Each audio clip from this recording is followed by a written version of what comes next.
Art Studio. In this video, we will talk about painting from reference photos without copying them. I think this process is very important because as artists, we don't want to create a copy of somebody else's work or even of reality. We want the photo that's our inspiration to kind of go through us and become something else, become our own piece of art. And I will talk to you in this video about things that I look for and things that I analyze and how I put my own spin on somebody else's photo or even on the photo that I took. A friend of mine took this amazing picture. The husky is hers and the cat is her son's. She came to visit to help take care of a bunch of mice in the house. The husky, he's really good at hunting neighbors' chickens, but he couldn't figure out that mice in the house need to be caught. The husky was not too happy about having the cat there, but being a relatively well-behaved dog, they kind of watched each other. The husky felt he needs to keep an eye on the cat, but no fights happened, as I was told. So when I saw this photo, I begged my friend to let me paint it, and she graciously said that of course I can. And you have seen this husky in one of my previous videos. He's the one lounging on the porch in this summer evening scene.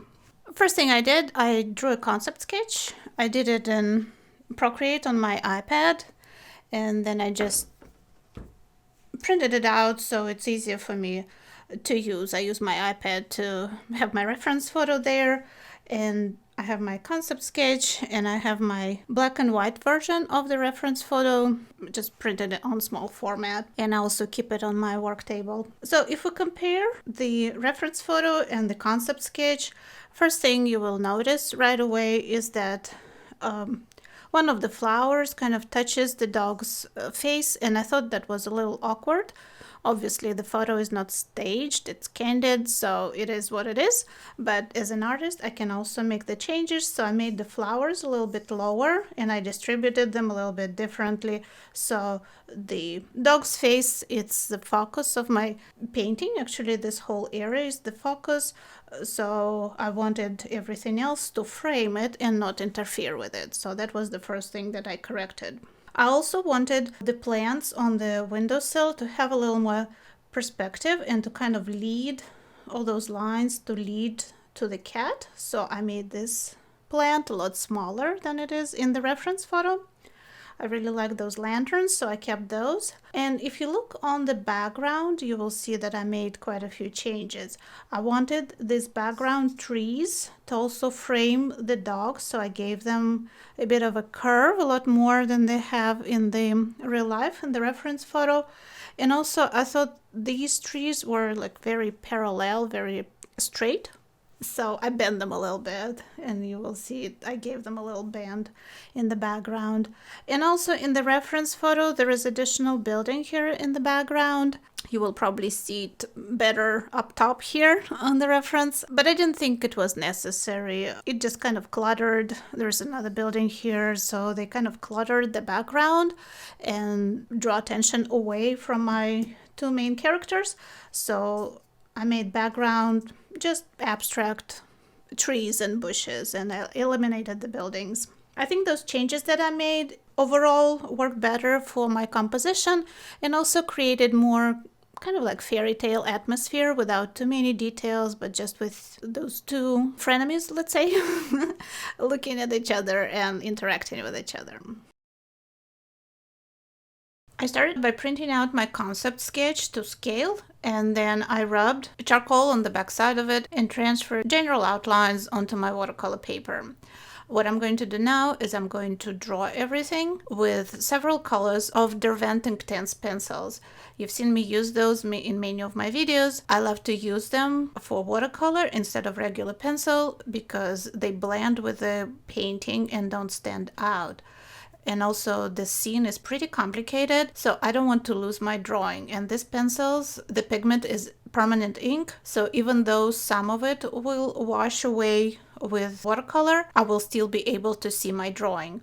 So the colors I'm using, mostly they're dark, cool colors or on the cooler side, but in general I try to match the color to the object color that I see in the reference photo, because that way they will blend out even more with the subsequent painting. So I'm going to try not to smudge the charcoal. I have my reference photo in front of me on my iPad, but I'm mostly looking at my concept sketch because I changed up the composition, so I have to follow my sketch. I'm going to speed up this part, you get the idea, and my second step will be the tonal drawing. So I'm using clean water to smudge the pencil and create some shading in my painting. This step helps me to start creating tonal relationships, to analyze my reference even better, kind of solidify my artistic idea for this painting, and also creates kind of an underpainting for my watercolor so I can achieve deeper tones when I start applying watercolor. The important thing here is, like I said, those Inktense pencils, they have ink, as the name tells us. So once they dry, you cannot move them. So when you smudge them, you have to be careful with your edges because you will not be able to lift after the ink is dry. Working lightly for now and keeping things transparent.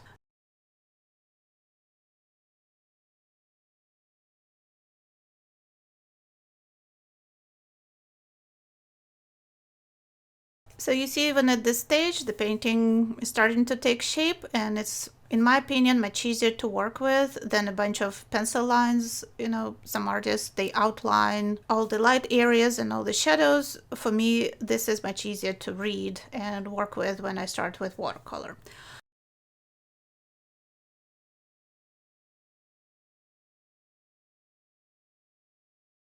So let's start applying watercolor. Again, the first layer will be pretty transparent. You don't want to go full force all at once. We'll be working on light midtones first. And the color scheme that I chose for this painting will be olive greens, blues, of course with some reds and oranges, and with red for the flowers. I want the foreground to be dark and warm, so I will be mixing complementary colors to achieve my dark. I do not use black, so mixing the opposites or near opposites will give me nice dark colors in my painting. Hopefully, so you will see if you watch the video.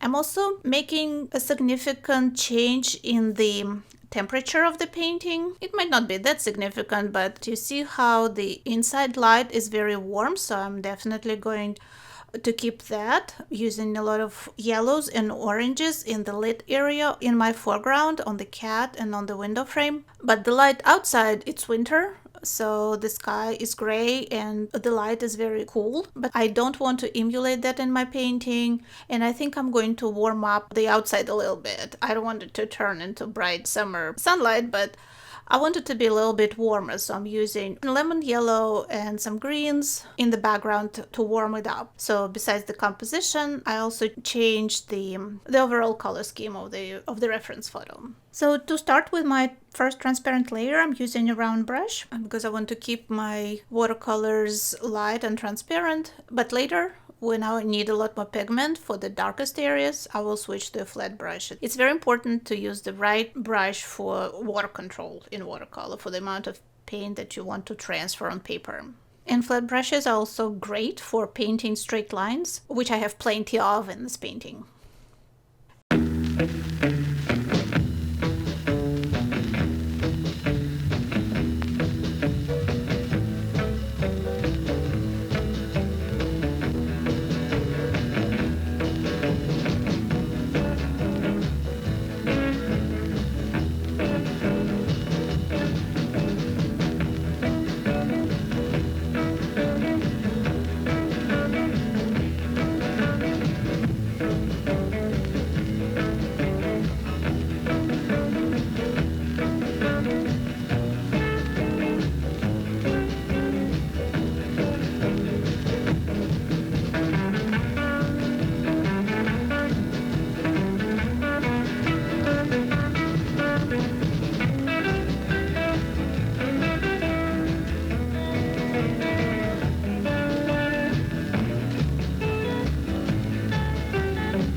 The reference photo is very detailed, and I know for some beginner artists it can be pretty intimidating, but it's important to be brave and try those types of compositions.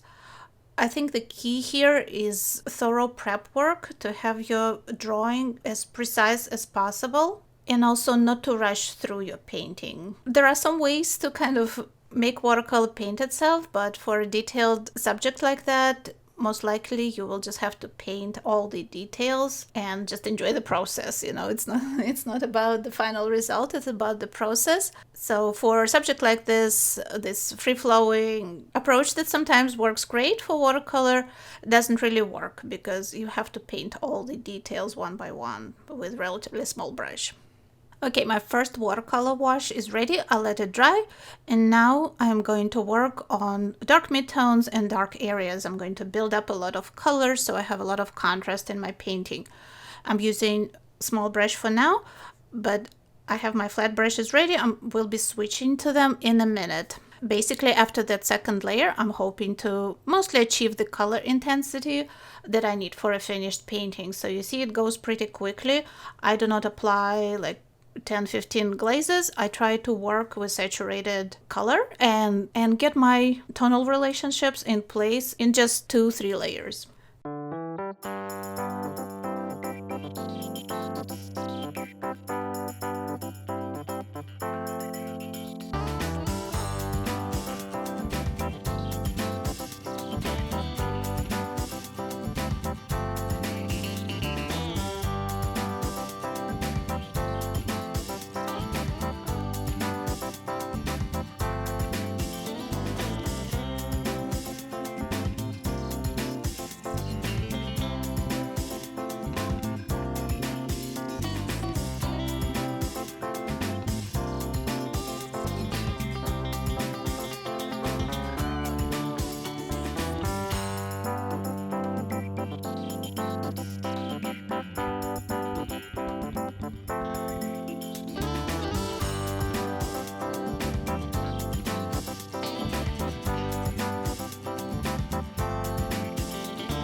I'm trying to work very lightly on the background. That tree on the left, already after I put it in, I can see that it's way too dark. I think it's actually inside, but it looks confusing when I paint it like this. I will have to do something about it later, but we can always lift color with, loosen it with the scrubber brush and then just blot it with the paper towel. But it's very important for me to preserve that contrast between light background, lots of light outside, light husky, and dark cat, and kind of dark frame around that scene. So that's what's going to create the depth of space and illusion of cat looking through the window, and for those two protagonists of my painting to have a distance between them.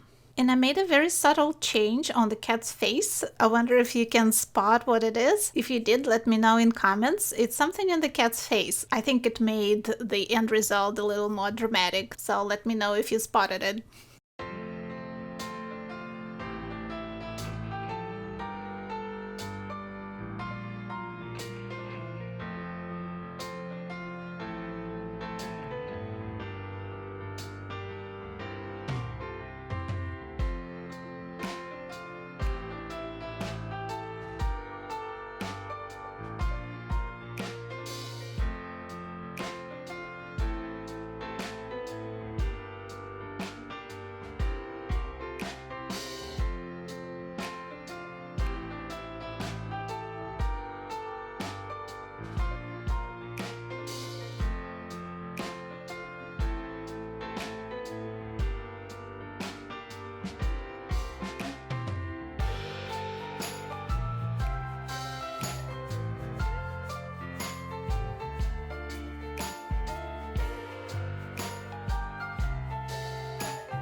Okay, the painting is pretty much done. I made a mistake in perspective here. I'm going to correct the window frame here in the bottom left corner.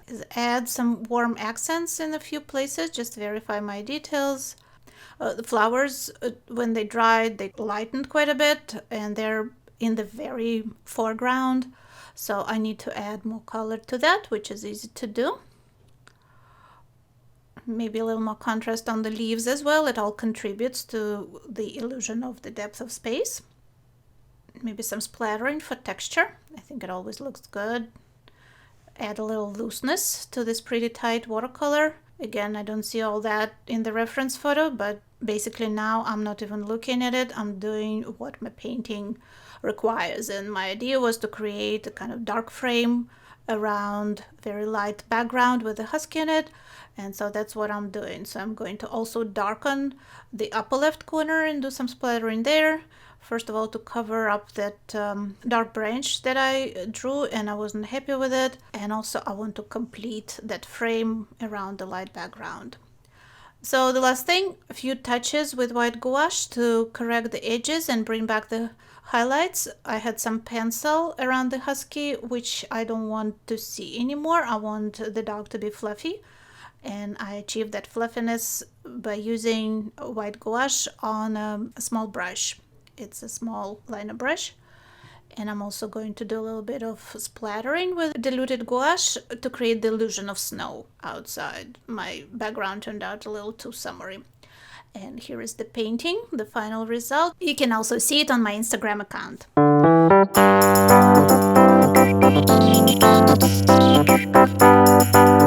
Let me know in comments if you enjoyed the process, if you learned something new from it. I hope you did, and I'll see you in the next one here on Tammy Robb Studio.